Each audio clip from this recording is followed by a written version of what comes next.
Hello hi नमस्कार। मैं अभिनय, आप सबका अभिनय मैं इस पे स्वागत करता हूं। कैसे हैं दोस्तों? उम्मीद करता हूं अच्छे होंगे। आपका पेपर भी अच्छा गया होगा। जैसा कि आज मैथ्स का पेपर मुझे मिला, मैं आज मुंबई आया हुआ था, अभी 2 दिन इधर रहूंगा। तो बात कमाल की ये है कि एक दो सवाल इन्होंने बड़े अच्छे डाले हैं पेपर के अंदर, और एक दो सवाल में अर्थमेटिक में कैलकुलेशन है। बाकी पूरा पेपर बहुत लल्लू है। अगर 2 या 3 सवालों को छोड़ दें तो पूरे पेपर में कुछ भी ऐसा नहीं है जो कोई ये दावा करे कि ये चीज मैंने पढ़ाई और वहीं से आया। मुझे ऐसा लगता है कि किसी बच्चे ने किसी टीचर से नहीं भी पढ़ा है तो भी वो पूरा पेपर करके आ सकता है। यहां तक कि हर एक टीचर के सिलेबस से फंसा है। एक दो चीजें जो किसी ने नहीं पढ़ाई, आप अगर देखेंगे तो मैंने कुछ महीनों पहले जब पहला वाला मेंस हुआ था तो प्रोबेबिलिटी की एक वीडियो डाली थी, और इस वीडियो में मैंने लास्ट में बताया था कि ऑड अगेंस्ट प्रोबेबिलिटी पूछ ली जाए तो हम क्या करेंगे, और एक सवाल आज उस पर आया है। कमाल की बात है। तो चलिए मैं शुरू करता हूं। 10 से 12 मिनट का पेपर है। 10 से 12-15 मिनट में हम पूरा पेपर सॉल्व कर लेंगे। आप देखेंगे जैसे पहला ही सवाल मैंने देखा तो बड़ा कैलकुलेटिव आया पेपर में। तो चलिए शुरू करते हैं बिना किसी देरी के। इसका फायदा क्या होगा, अगर आप अगले बार की मेंस की तैयारी कर रहे हैं तो आप अब प्री की तैयारी को किस तरीके से लेके जाएं, या फिर आगे CHSL का मेंस होने वाला है उसमें भी इस तरीके के सवाल पूछे जाने हैं, तो आप अपनी तैयारी को एक बेस रख सकते हो इस पेपर को। तो चलिए शुरू करते हैं। पहला सवाल पेपर के अंदर कैसा पूछा गया।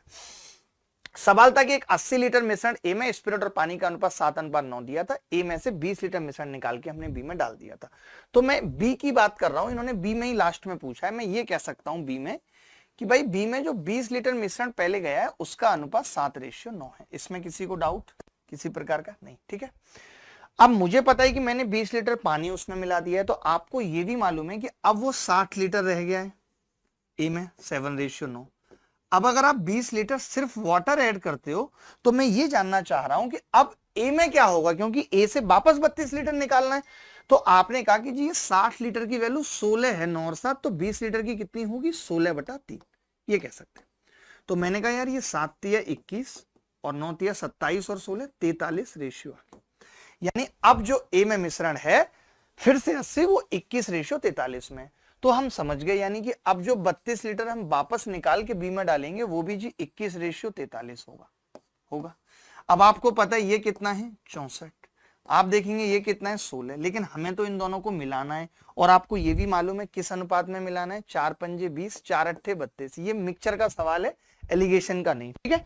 तो हमने कहा कि 5 8 का हमें इसको बनाना है, तो आपने कहा पहले 4 से गुणा कर लेता हूं जी, और फिर 5 और 8 से कर लूंगा। तो जैसे ही मैंने 5 और 8 से गुणा की तो पता चला इसको केवल गुणा 2 से करनी पड़ेगी, इसको 5 से। इसको 5 से अगर हम करते हैं तो 5 सत्ते 35, 5 नीम 45, और 2 से करते हैं तो 42 और 86। यानी ये सवाल थोड़ा सा कैलकुलेटिव है, लेकिन हम बहुत कैलकुलेटिव इसको नहीं कह सकते। अगर हमारे पास तरीके बेहतर नहीं है तो हम जरूर कह सकते हैं, और ऐसे बहुत सवाल हम लोगों ने किए हैं मिक्सचर में। तो मिक्सचर में अगर आपको ये अप्रोच नहीं आती कि 16/3 ऐड कर रहा हूं मैं 20 लीटर की वैल्यू, क्योंकि 60 की 16 है, रेशियो लीटर का आपस में कन्वर्जन नहीं आता, तो आपको इस सवाल को करने में टाइम लग सकता है। बाकी इसमें टाइम जैसा कुछ भी नहीं था। अगला सवाल ये पूछ लिया गया ऑड अगेंस्ट वाला। तो देखिए ये हमने दोनों पढ़ाए थे कि इसको हम कहते हैं बेसिकली कंडीशनल प्रोबेबिलिटी, कि यार odd against the event of B क्या होगा। तो अगर मैं इसका फॉर्मूला मुझे कुछ ना पता होता केवल ये, तो ये मैंने आपको यूट्यूब क्लास में कराया है। आप देखो जो प्रोबेबिलिटी की क्लास कराई है उसमें ये हो जाएगी पी बी पे बार और पी बी सॉरी, ये हो जाएगा अगेंस्ट में। ठीक है। वो होता अगर फेवर में होता तो उल्टा हो जाता। अब मुझे पी बी बार चाहिए या पी बी चाहिए, वो सवाल में नहीं दे रखी। सवाल में क्या दिया है? सवाल में दिया है जी पी ए पे बार यूनियन बी पे बार। मैं इसको लिख सकता हूं पी ए पे बार प्लस पी बी पे बार माइनस पी ए पे बार इंटरसेक्शन बी पे बार। अच्छा, अब आप कहेंगे कि पी ए पे बार बी पे बार इंटरसेक्शन कैसे निकलेगा? तो ये हम सब जानते हैं कि पी ए पे बार इंटरसेक्शन बी पे बार बराबर होगा 1 minus P A union B. अब आप कहेंगे ये दिया हुआ सवाल में 5/9, तो ये आ गया 4/9।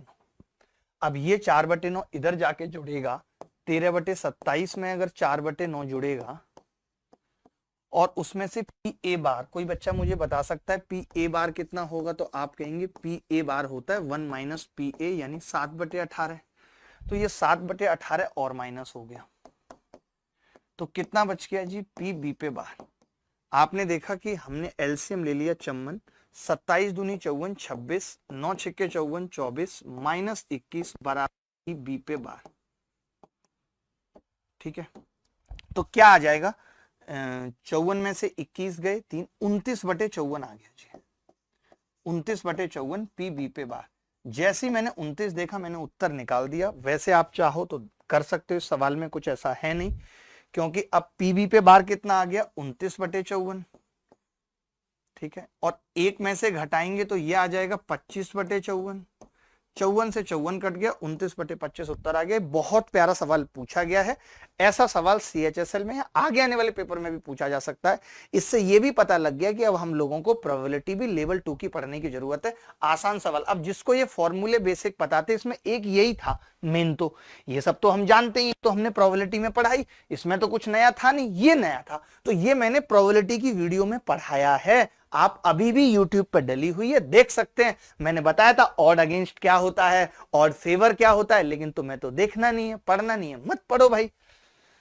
कोई व्यक्ति निश्चित दूरी का 1/3 भाग 30 किलोमीटर प्रति घंटे की चाल से जाता है और शेष दूरी 40 किलोमीटर प्रति घंटे की चाल से जाता है। यदि कुल समय 12 घंटे है, तो देखिए मैं ऐसा करूं कि दूरी अपनी मर्जी से मान लूं, मान सकता हूं या नहीं मान सकता हूं? तो आपने कहा हाँ जी मान लो। 30-40 से कटने वाली मैंने 120 दूरी अपनी मर्जी से मान ली। अब 1/3 इसकी कितनी हो गई? वो 40 हो गई। ये तो बड़ा लफड़ा हो गया। मैं कहता हूं 360 ही मान लेते हैं, ताकि ये लफड़ा ना हो। वैसे कोई इतना मुश्किल सवाल है नहीं। 360 में 1/3 का मतलब 120 हो गया और बाकी 240 हो गया। अब मुझे मालूम है 30 की स्पीड से अगर आप इसे तय करोगे तो 4 घंटे लगेंगे, इसे 40 की स्पीड से तय करोगे आप तो 6 घंटे लगेंगे। टोटल टाइम 10 घंटे है। 10 घंटे की वैल्यू सवाल में 12 है। हमें 360 की निकालनी थी, 36 से गुणा कर लिया। तो 36 से गुणा करेंगे, 12 को 12 छिंग 72 का 2 हासिल 7, 12 तिया 36 और 7 432 किलोमीटर डिस्टेंस आ गई।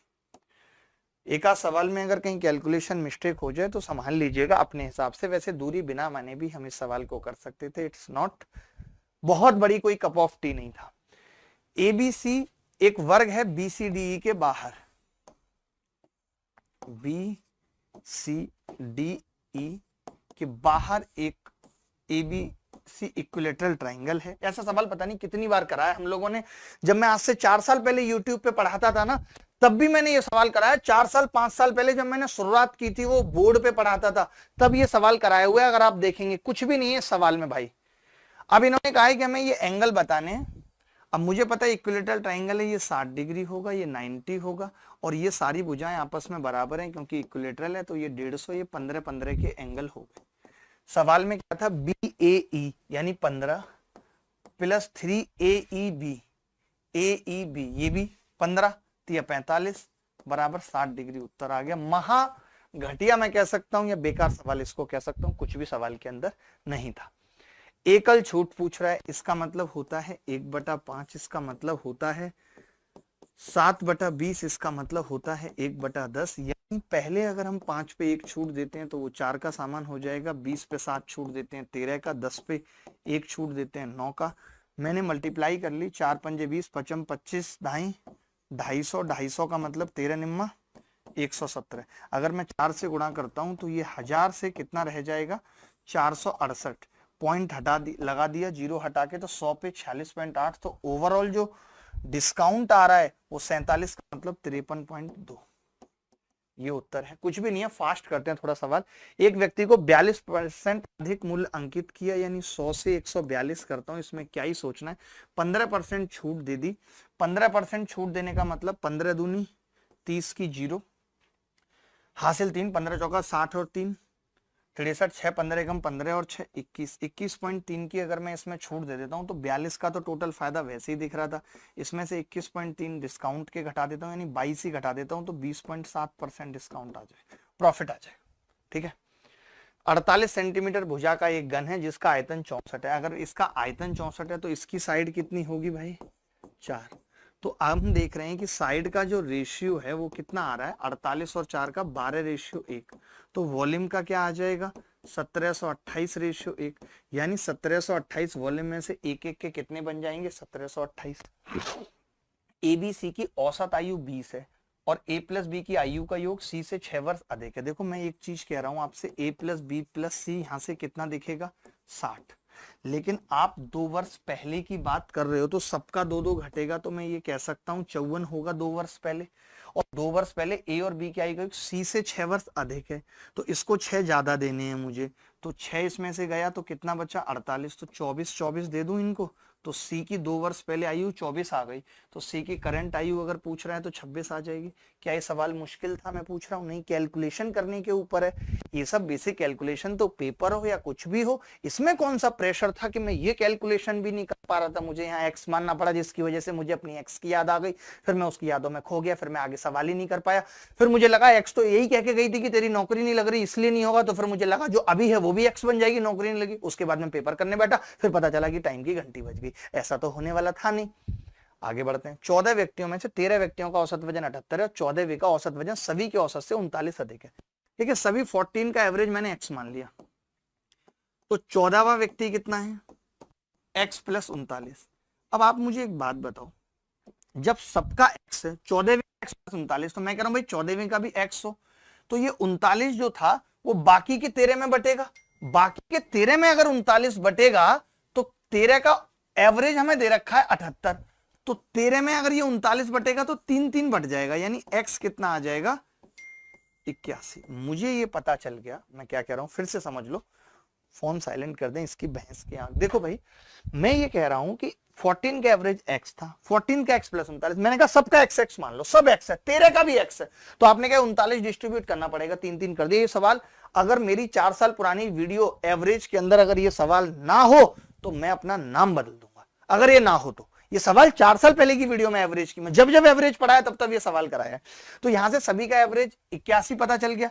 अब हमें इस 14वें का वजन निकालना है जो कि 81 प्लस 39 है, तो 9 और 1 10 की 0, हासिल 1, 8 3 11 और 1 12।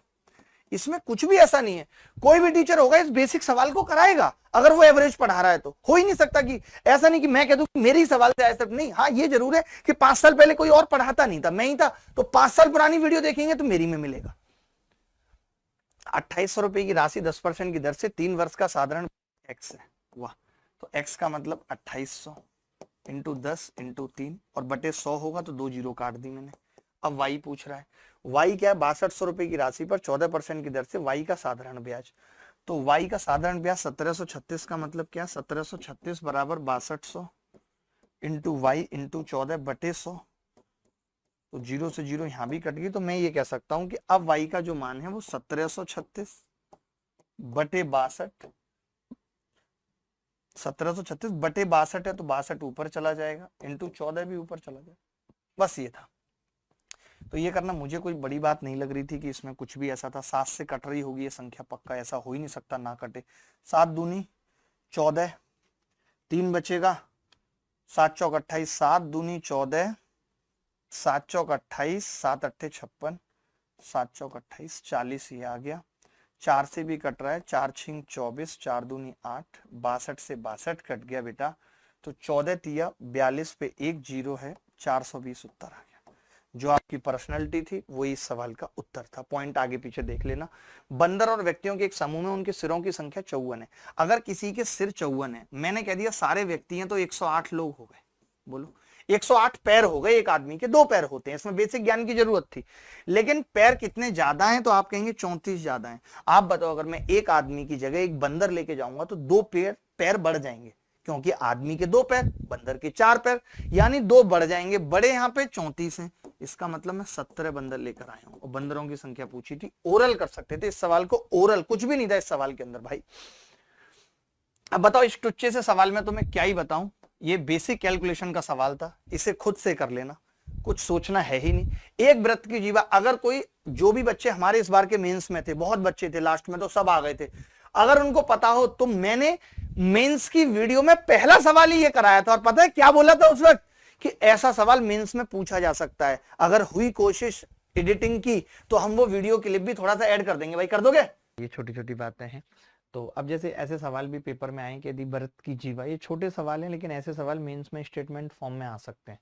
तो था एक घनाभ की भुजा का अनुपात इतना है, कुल पृष्ठीय क्षेत्रफल दे रखा है। अब घनाभ का कुल पृष्ठीय क्षेत्रफल कौन नहीं जानता, आप 6 से 3 2 मान लो, तो 6 तिया 18 और 3 दूनी 6 और 6 दूनी 12, यानी 12 और 2 बाहर आता है, तो 12 और 18 30 और 36 दूनी 72, ए स्क्वायर बराबर 1800 आ गया। तो मैंने कहा 2 से ही काटो 900 और इधर 36 होगा तो 6a बराबर 90 आ जाए। ए 15 आ गई। जैसे ये 15 आई तो वॉल्यूम 6 18 दूनी 36 गुणा ए 15 है, 15 गुणा 15 गुणा 15। अब मैं देख लेता ऑप्शन में जो संख्या 125 से कट रही है वही उत्तर होगा। और 125 से कौन सी संख्या कटती है जिसके लास्ट 3 डिजिट कटते हैं। मान लेते हैं 2 होती तो मैं चेक कर लेता 9 से कौन सी कट रही है।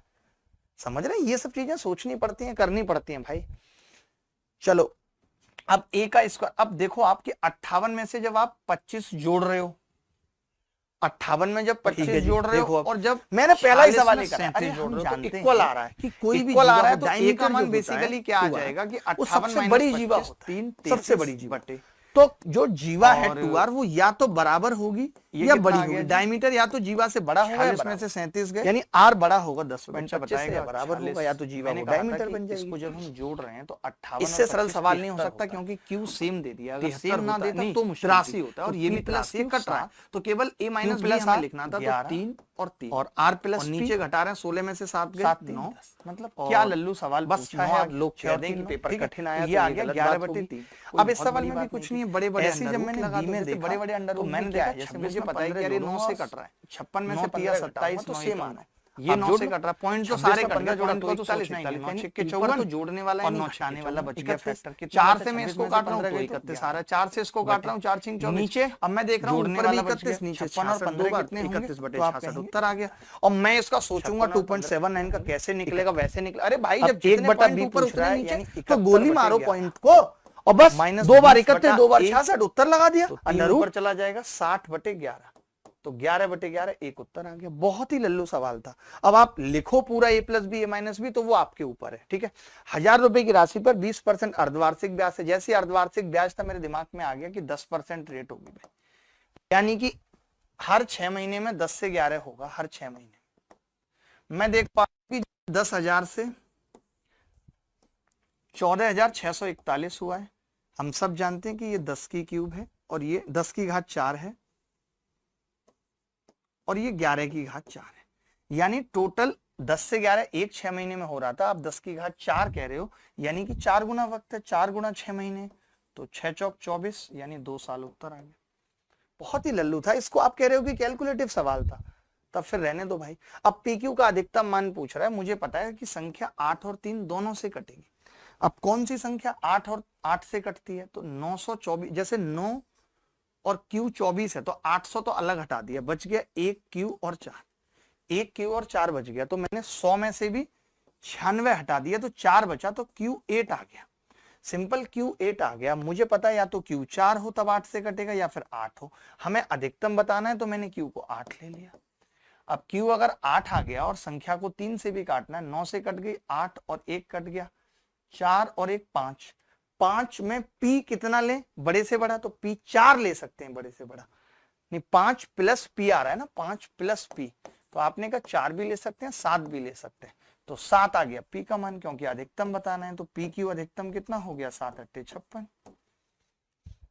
2 पेंसिल 3 पेन का मूल्य 55 रुपए। जब कभी ऐसा सवाल आता है तो हमें पता है कि जैसे एक पेन और एक पेंसिल पूछ रहा है तो हम सेम बना लेते हैं। पेन को मैंने इधर 2 से गुणा किया, इधर 2 से, तो ये 110 आ गया। इसको 3 से किया 6 और 3 सत्ते 21 और 3 से इसको करेंगे 3 पंजे 15 का 5, हासिल 1 3 6 18 और 1 19, 195। मैंने कहा 21 में से 4 घटेगा तो 17 पेंसिल बराबर आ गए 195 में से 110 85, यानी पेंसिल 5 रुपए की है। पेंसिल अगर 5 रुपए की है तो 5 दूनी 10, इसमें से घट के 45, तो 3 पेन 45 की, यानी 1 पेन 15 का था और इन दोनों का जोड़ पूछ रहा है 20 उत्तर। क्या ये बहुत लंबी कैलकुलेशन थी? क्या लीनियर इक्वेशन आप 8वीं क्लास से नहीं पढ़ते हुए आ रहे हो भाई? बताओ। ए और बी एक काम को 12.5 दिनों में कर सकते हैं, हमने यहाँ सिंपल लिखा ए और बी, 12.5 का मतलब 25/2 कर सकते हैं, बी सी 75/4 दिनों में कर सकते हैं, सी ए उसी काम को 15 दिनों में कर सकते हैं। एलसीएम कितना आ जाएगा 75, तो मैंने कहा कि 25 या 75, 6 इसकी इफिशियंसी, 4 इसकी और 5 इसकी, यानी एबीसी की इफिशियंसी कितनी आ रही 6 4 10 5 15 का आधा 7.5, आधा क्यों किया? क्योंकि ट्वाइस ऑफ एबीसी होगा। अगर इनकी 7.5 है, हमें सी निकालना है बेसिकली। हमने एबीसी की इफिशियंसी निकाली तो पता चला 15/2 7.5। सी की कितनी है, एबी की 6 तो सी की आ गई 6 और 4 10 5 15 7.5 ही आएगी ना भाई, कुछ गलत तो नहीं किया ना मैंने, 7.5। तो सी की 1.5 आ गई। अब सी की 1.5 और आपको पता है कि ये सी से 40% ज्यादा कुशल है डी। 40% यानी 5 है तो ये 7 है, अगर ये 1.5 है तो 7 या 21, ये 2.1 है, ये 2.1 है। अब एबीसी डी की सहायता से कितने दिन में करेगा, तो काम 75 है, एबीसी की इफिशियंसी 7.5, 2.1 इसकी जोड़ दी तो 9.6 आ गया, ये उत्तर आ गया। जो भी ऑप्शन में होगा 3 से काट देंगे, 3 से काटेंगे 25 बार कटेगा, 250/32, 125/16, खेल खत्म। आगे बढ़े दोस्तों, कोई डाउट है तो पूछ लीजिए भाई। 25 या 75, 3 दूनी 6, ठीक है। बहुलक का गुणनफल पूछ रहा है। बहुलक होता है जो सबसे ज्यादा बार आता है। मैं देख रहा हूं यहाँ पे कि एक तो 15 2 बार आया है और एक 13 2 बार आया, दो ही बहुलक निकल के आ रहे हैं, तो 195 इनका गुणनफल आ गया। क्या ये कोई लंबा चौड़ा सवाल था? नहीं।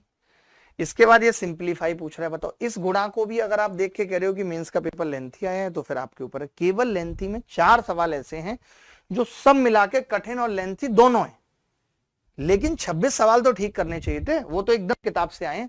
अब ये कह रहे हैं कि चुनाव में 60-50 वोट पड़े, इनमें से कोई भी अवैध नहीं है, 3 उम्मीदवार हैं। ललित को कुल मतों का 8% मिला है, कमल को हरि और ललित के योग से 42% अधिक मिला है। कमल जो लड़का है उसको ललित और हरि के योग से, हरि प्लस ललित के योग से 42% ज्यादा मिला है। 42% का मतलब होता है 21/50। तो मैं ये कह सकता हूं भाई कि 50 मिला है तो इसको 71 मिला है, कह सकता हूं 71 और 50 जोड़ के 121 आ रहा है, जिसकी वैल्यू सवाल में ये दे रखी थी। लेकिन सवाल में कह रहा है कि हरि को कितने मत मिले ये पूछ रहा है। ललित को कुल मतों का 8% मिला है, तो 121 की वैल्यू ये है, 121 की वैल्यू ये है, एक की कितनी हो जाएगी 50। अगर एक की 50 है तो 50 की कितनी होगी 2500, यानी 2500 वोट टोटल मिले हैं हरि ललित को। अब ललित को 8% मिला है तो इसका 8% कितना होगा, 0.8 से गुणा कर लिया हमने, 0.08 से। तो आपने कहा जीरो तो कट गई, 0.8 से ही कर लो, तो 8 पंजे 40 का जीरो हासिल 4, 4 यहाँ आ गया, 8 6 48। मैं कहता हूं इसको केवल 484 वोट मिले, इसको 484, इससे ज्यादा तो नहीं मिलेंगे। अब 484 हमने इसमें से घटा दिया, 500 ही घटा देते हैं तो 2016 वोट मिल जाएंगे इसको, फेंक के मार देंगे इसके मुंह पे 2016 वोट। कहीं कोई कैलकुलेशन में मिस्टेक है तो माफ करना। ए और बी ने एक व्यापार में 1.5 लाख रुपए और इतने रुपए का निवेश किया, साल के अंत में इतने का लाभ हुआ, जिसे उन्होंने स्कीम में इतने रुपए और लगाकर निवेश किया, उनका लाभ इतने रुपए है। अब ए का लाभ याद करो। तो देखिए ए को पहले कितना मिला है मैं ये पूछ रहा हूँ। अब इन्होंने कहा उन्होंने दूसरी स्कीम में 50,000 रुपए और लगाकर, दोनों ने 50,000। तो मैं ये पूछ रहा हूँ कि पहले इनका जो अनुपात था ए और बी का, जिसमें लाभ बंटना था, वो था जी 150 और 250, यानी 50 दिया और 50 पंचे, 3-5 का अनुपात था। दोबारा में जो इन्होंने 50-50 हजार और लगा दिए तो ये 2 लाख और ये 3 लाख, यानी अनुपात हो गया 2-3 का। तो पहले जो लाभ हुआ है 6 लाख रुपए का, उस 6 लाख में 5 और 3 8 की वैल्यू अगर 6 लाख है तो हम 3 की निकाल सकते हैं, यानी कि 6 लाख गुणा 3/8 प्लस, अब जो दोबारा लाभ हुआ है वो 4,20,000 का हुआ, यानी 4.2 और इंटू 2/5, तो ये 2 लाभ निकल के आ गए लाख में। तो ये 3 और ये 4, तो 3 तिया 9/4 यानी 2.25 लाख, प्लस 5 से भाग करूंगा तो 5 अट्ठे 40, ना जाने की 0, 5 चौक 20, 8.04 होगा। 5 से भाग करूंगा 0.804 और 2 से गुणा करूंगा तो 1608, यानी 1.608 लाभ यहां से हो गया। दोनों को जोड़ देंगे, उत्तर हमारे सामने होगा। लाख में निकाल दिया हमने, जैसे पूछ रहा था सवाल में। ए का टोटल लाभ पूछा है कि इसका प्रॉफिट क्या है। 150 मीटर चौड़ी एक सड़क के किसी बिंदु से समान ऊंचाई के दो खंभों के उन्नयन कोण, देखिए अब मैं जानता हूं tan थीटा जो होता है परपेंडिकुलर अपॉन बेस होता है। अब अगर उनकी ऊंचाई समान है तो ये सेम होना चाहिए। इसको 2 से पहले ही गुणा कर लिया 6/10, इसको 3 से पहले ही कर लिया 3 दूनी 6/15, बस खत्म, कुछ करना ही नहीं था। यानी एक खंबा तो ये है और एक खंबा ये है, यानी एक खम्मा ये 6/10 है और एक खम्मा ये 6/15 है, और टोटल दूरी कितनी है 25 की वैल्यू 150 दे रखी है सवाल में। 25 6 के 150, 6 चंग 36 मीटर खंबे की ऊंचाई आ गई। कुछ था ही नहीं सवाल के अंदर। आप पढ़ सकते हैं, सवाल आपके सामने है। एक ताश की गड्डी में से 3 कार्ड रिप्लेसमेंट के साथ खींचे जाते हैं। देखिए रिप्लेसमेंट के साथ खींचने का मतलब ही होता है कि हर बार कार्ड 52 होंगे, हर बार कार्ड 52 होंगे, कार्ड कम नहीं होगा। जैसे हम लिखते थे पहले इतने बटे 52, अगला खींचा तो बटे 51, नहीं, यहाँ पे 52 ही होंगे। जैसे इन्होंने कहा है कि पहला गुलाम होगा। अब गुलाम कितने होते हैं भाई? 4 कार्ड 52 में से, तो 4 बटे 52। मुझे कार्ड की ज्यादा नॉलेज नहीं है, सवाल गलत हो सकता है। दूसरा काला पत्ता हो, काले पत्ते कितने होते हैं? मुझे लगता है आधे काल और आधे लाल हैं, तो 26 बटे 52। इवन कार्ड कितने होते हैं? 20 कार्ड इवन होते हैं, तो 20 बटे 52। एक एक करके निकाल दें, सबकी प्रोबेबिलिटी को इनटू कर दिया, तो ये 13, 26 दूनी 52, 2, 4 से 13 बार कट गया, 4 पंजे 20, तो फिर ये 13 बार कट गया, तो 5 बटे 13, 13 में 169 दूनी, 170 दूनी कितना? 340 में से 2 घटा दिए, 338। मुझे नहीं लगता कि ये सवाल मुश्किल था। प्रोबेबिलिटी में पहले वाला जरूर मुश्किल था, ऐसे तो आपने बहुत सवाल किए। व्यक्ति 1 किलो के हिसाब से 950 ग्राम तोलता है, मतलब ये ठग के आता है। बेसिकली इसकी हालत ये है कि ये बेचारा 1000 ग्राम की जगह 950 ही लेकर आ रहा है, लेकिन सोच रहा है कि अब कमा लेते हैं। अब ये 750 को 950 बना के हिम्मत दिखाता है, नहीं 750 को 1000 ग्राम बना के हिम्मत दिखाता है। तो हमने देखा 1000 से 1000 कट गया, ये इससे कट गया, 15 से 19 बना पा रहा है अपने पैसे को, 4 रुपए का प्रॉफिट कमा पा रहा है 15 पे। 4 बटे 15 का मतलब क्या होगा? तो आपको पता है 1 बटे 15 6 से ही 2 बटे 3 होता है, 4 से गुणा करेंगे तो 4 24% तो कंप्लीट हो गया, 4 दूनी 8 बटे 3, यानी 2 से ही 2 बटे 3 और हो गया, तो 26 सही 2 बटे 3% प्रॉफिट हो जाए। मुझे नहीं लगता कि ये सवाल कहीं से कहीं तक भी मुश्किल पूछा गया। एक मीनार के शीर्ष से एक 10 मीटर ऊंची बिल्डिंग के शीर्ष का उन्नयन कोण, वाह, शीर्ष का उन्नयन कोण पूछ रहा है। 10 मीटर ऊंची बिल्डिंग है, ये रहा, ऊंची है बिल्डिंग, अरे लिफ्ट तेरी बंद है। उन्नयन हो या अवनमन हो, हमें इससे कोई मतलब नहीं है। हम इतना जानते हैं कि ये √3 होगा, ये 1 होगा, इनके बीच की दूरी 50 √3 है। इसको √3 करूंगा तो ये 150 आ जाएगी। अगर ये 150 है और ये 10 है, तो टोटल जो ये मीनार है कितनी हो गई? 160 मीटर। यही उत्तर है, यही पूछ रहा था सवाल में, कुछ था ही नहीं। आगे बढ़ते हैं, लास्ट सवाल आ गया, बाप रे बाप बहुत जल्दी। अब देखिए इसमें क्या है ना, इन्होंने क्लास की सीमा पूछ ली, और ये बड़ा अच्छा सवाल है। अगर आपको इसका फॉर्मूला याद हो तो फॉर्मूला हम लोग एक पढ़ा करते थे कि यार मॉड बराबर होता है, मॉड बराबर होता था निचली सीमा L प्लस, मैं भी भूल गया फॉर्मूला, FM माइनस F1, अभी पढ़ाया है, तो 2FM minus F1 minus F2 और इंटू H, जो क्लास इंटरवल होती थी या क्लास की सीमा या विड्थ जिसको हम लोग कहते थे। अब ये मॉड कितना है? 48.5, 41.5 इसमें से घटेगा तो 7 आ गया, मैं इसको डायरेक्ट घटा दिया 7। FM कितना है? 32, 32 में से 25 गए 7 बटे 32 दूनी 64 में से 25 और ये गए, तो कितना बचेगा? 25 और 28 53, 64 में से गए 11 इंटू H, 7 से 7 कट गया, H कितना आ गया? 11। तो आपने देखा कि जो सवाल पेपर में पूछे गए, मैंने फिर भी आपको समझाने की कोशिश की। आपने देखा किस तरीके के सवाल पूछे जा रहे हैं, तो इतना टाइम लग गया। वरना मुझे ऐसा लगता है कि जिस बच्चे के पास थोड़ा सा भी दिमाग था, तो उसने 12 से 13 मिनट में 26 सवाल तो किए होंगे। कौन कौन से सवाल हैं जो उससे नहीं हुए होंगे? तो वो मैं एक सवाल कह सकता हूं, ऑड अगेंस्ट वाला। अगर किसी ने हमारे 3-4 महीने पहले पढ़ी प्रोबेबिलिटी की वीडियो देखी होगी, प्रोबेबिलिटी की वीडियो देखी होगी, तो मैंने ऑड अगेंस्ट वाला फॉर्मूला बताया है। आप चाहो तो मैं भी यहीं खोल के दिखाता, वरना आप देखेंगे वीडियो के बीच में अगर कहीं होगा तो आपको ये दिखा देंगे वो स्क्रीनशॉट भी, ठीक है।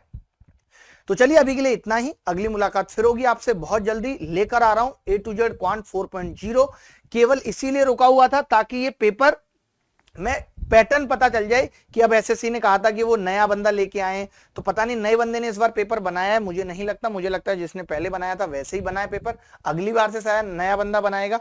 तो नए पैटर्न के साथ चलेंगे, नए अंदाज में पढ़ेंगे, पूरी कंप्लीट मैथ्स 5 महीने के अंदर खत्म करेंगे, ओनली ऑन यूट्यूब, सिर्फ और सिर्फ पढ़ेंगे यूट्यूब पे। हमने पहले भी ये बात कही है, अभी भी कह रहे हैं कि अगर रिवॉल्यूशन लेके आना है, कुछ अच्छा करना है बच्चों के लिए, वो सिर्फ यूट्यूब से हो सकता है। तो सिर्फ बात होगी यूट्यूब की। और एक और बात, मैं किताबें भी लेके आ रहा हूं आपके लिए, एडवांस मैथ्स के क्लास नोट्स और कंप्लीट अर्थमेटिक की किताब, ऐसी किताब जो अभी तक है ही नहीं, जिसके अंदर कंप्लीट थ्योरी है, text book with practice exercises, एक एक तरीके के 2-2 3-3 4-4 सवाल करके समझाए गए हैं, उन सब के बारे में भी बात करेंगे। तो अब आपसे मुलाकात होगी अगली स्ट्रेटेजी की वीडियो में कि हमें अगली कैसे तैयारी करनी है, क्योंकि मैंने अभी सिर्फ मैथ्स का पेपर देखा है, मैं इंग्लिश भी देख लूं, रीजनिंग भी देख लूं, जीएस भी देख लूं, ताकि आपके लिए एक स्ट्रेटेजी वीडियो बना पाऊं कि आप अगले 4 से 5 महीने में कैसे तैयारी करें कि इस बार 160 भी कट ऑफ जाए तो आपका सिलेक्शन हो। मिलेंगे इसी उत्साह उमंग के साथ, ख्याल रखिएगा, खुश रहिएगा, बाय बाय, टेक केयर, धन्यवाद, love you so much, thank you.